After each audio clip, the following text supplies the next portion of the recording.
Preface. This book begins where the others end. Formation described how systems begin. Preservation and horizon described how they continue. Preservation in practice described how they defend their integrity. Together, they traced a full life cycle, from origin through operation to disciplined maintenance. But systems do not only begin and persist, they also end. This is not a book about failure, collapse, or accidental demise. It is about cessation, the final structural horizon beyond which no further preservation is possible, no further formation is viable, and no further practice is coherent. Cessation is not the failure of preservation. It is its completion. It occurs when all reusable structure has been exhausted, all extensions have been attempted, and the system reaches a terminal boundary. At this boundary, the only choices left are not about how to continue, but about how to stop finally, cleanly, and meaningfully. The argument here is the last in the sequence. If formation selects what will be preserved, and preservation maintains it, and practice defends it, then cessation decides how it will be remembered, and what, if anything, survives the end of motion. This is not a eulogy. It is a structural study of endings as necessary, legible, and meaningful events in the life of any coherent system. Contents. Chapter 1. The Terminal Horizon. When preservation is exhausted, not locally, but absolutely. Chapter 2. Cessation versus collapse. The difference between ending with meaning and ending without it. Chapter 3. Legacy as preservation beyond operation.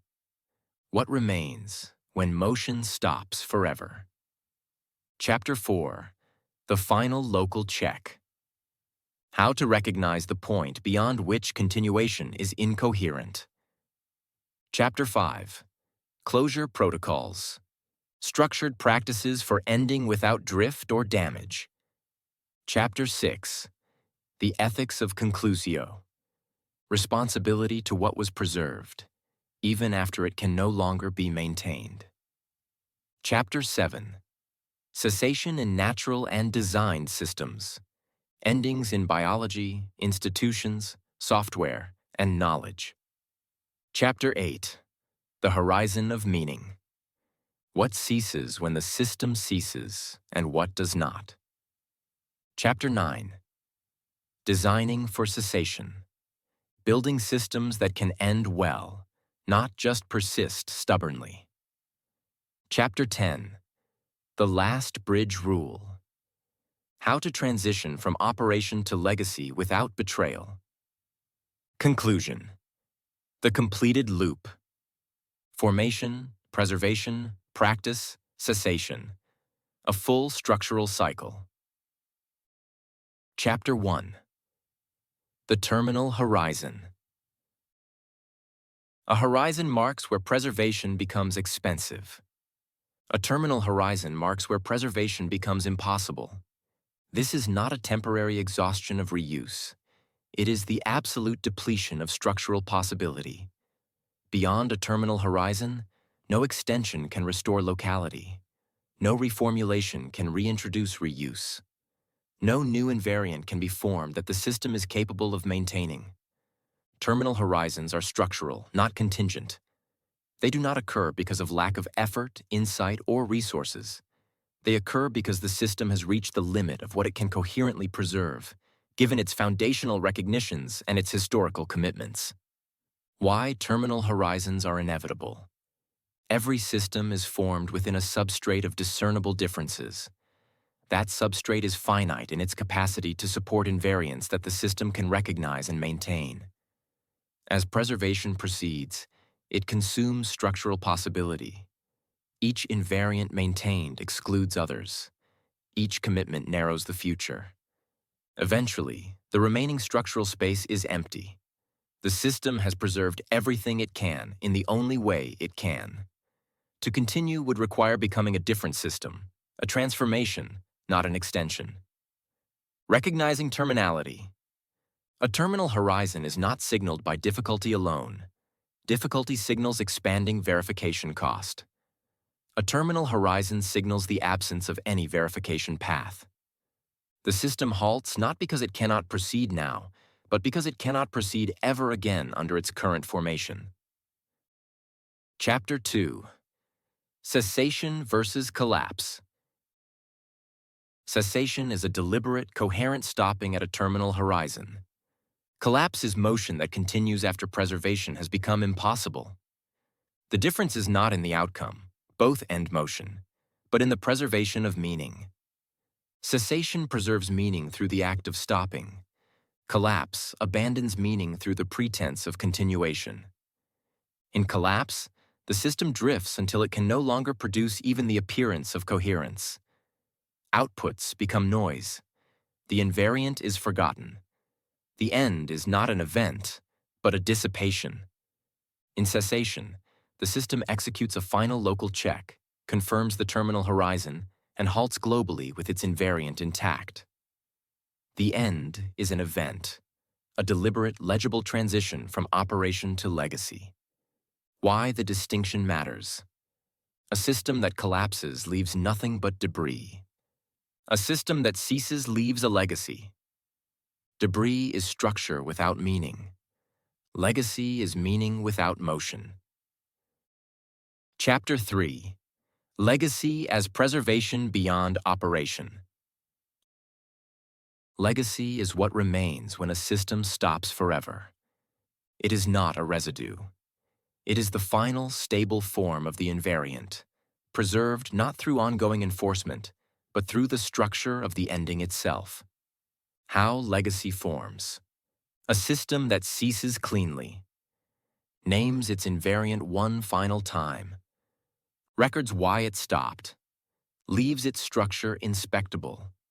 Transfers any enduring value to a successor system or archive. Legacy is not about being remembered. It is about being recoverable. A legacy can be studied, understood, and built upon, even if the system that produced it is gone. The alternative. Entropy. Without legacy, systems that cease leave only entropy, structure that decays faster than it can be interpreted. Entropy is the cost of unmanaged endings. Chapter 4. The final local check. The final local check is not like the others. It does not ask, can we preserve locally? It asks, is there any local preservation path left anywhere? This check must survey not just the current state, but the entire remaining structural space of the system. It must determine whether any further invariant can be formed and maintained. Designing the final check. The final check is inherently expensive. It is the one check that cannot be local, but it can be structured. Exhaustion audit. Map all preserved invariants and their dependencies. Extension forecast. Determine whether any unused structural possibility remains. Horizon verification. Confirm that all remaining horizons are terminal. When the final check fails, the system has reached its end. Chapter 5. Closure protocols. Closure protocols are the structured practices that govern cessation. They ensure that when a system stops, it does so without drift, damage, or betrayal of its invariant. Elements of a closure protocol. Invariant declaration. A final, public statement of what was preserved. Terminal horizon report. Documentation of why continuation is impossible. Structural freeze. All mutable state is made immutable. All processes halt. Archive formation. The system's structure, data, and history are packaged for recovery. Successor designation, if applicable. Identification of what system, if any, inherits the invariant. Why protocols are necessary. Without a closure protocol, cessation risks degenerating into collapse. The system may stop, but its meaning may be lost in the disorder of the ending. Chapter 6. The ethics of conclusion. Cessation is an ethical act. It is the system's final responsibility to what it preserved. To cease cleanly is to honor the invariant one last time. To collapse is to abandon it.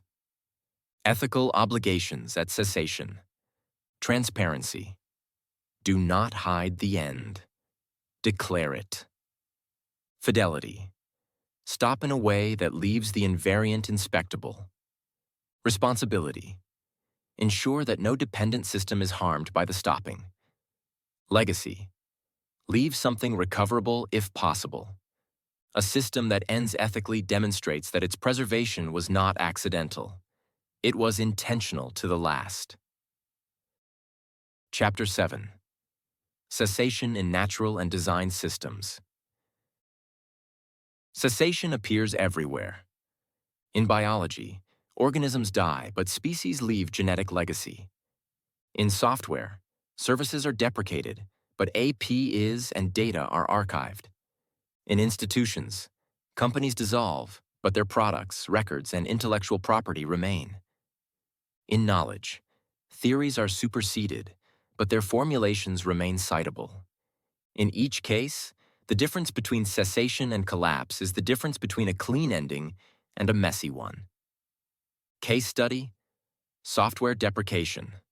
A well-deprecated service announces its end date, documents its final state, provides migration paths, leaves its API inspectable.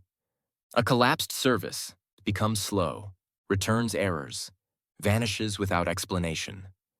Both stop. Only one leaves legacy. Chapter 8. The Horizon of Meaning. When a system ceases, what happens to its meaning? Meaning is not an invariant. It is the relationship between the invariant and those who recognize it. Meaning can survive the system that produced it, but only if the ending is managed. How meaning persists. Meaning persists through legacy structures that can be interpreted later, documentation of what was preserved and why, successor systems that inherit and reinterpret the invariant. If the system collapses, meaning dissipates. If it ceases cleanly, meaning transitions.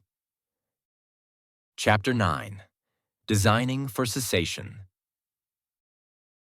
Systems should be designed not only to persist, but also to end. Designing for cessation means building inspectability into the structure from the start, documenting invariants as you preserve them, including a closure protocol as part of the system's specification, designating stop roles that have authority to initiate cessation. A system designed for cessation is more trustworthy because its commitment to preservation includes commitment to an honorable end. Chapter 10. The Last Bridge Rule. The last bridge rule does not bridge to more operation. It bridges from operation to legacy. It answers, how do we stop forever without betraying what we preserved? The last bridge rule in practice. Final verification. Confirm all preserved invariants are in a stable state. Immutable snapshot. Capture everything. Archive and publish. Make the snapshot recoverable. Declare cessation. Communicate the end and the location of the legacy. Then, and only then, the system halts. Conclusion. The completed loop. We have now traced the full structural cycle of coherent systems. Formation, the selection of what will be preserved. Preservation, the maintenance of that selection under locality constraints. Practice, the discipline of defending preservation through deliberate stopping. Cessation, the final deliberate stopping when preservation is exhausted. Each phase is necessary. Each phase inherits from the last. The loop is closed. A system that forms well, preserves well, practices well, and ceases well demonstrates something rare: structural integrity across its entire existence. Its beginning is deliberate. Its middle is coherent. Its end is meaningful. That is the full discipline of meaning, from recognition to legacy.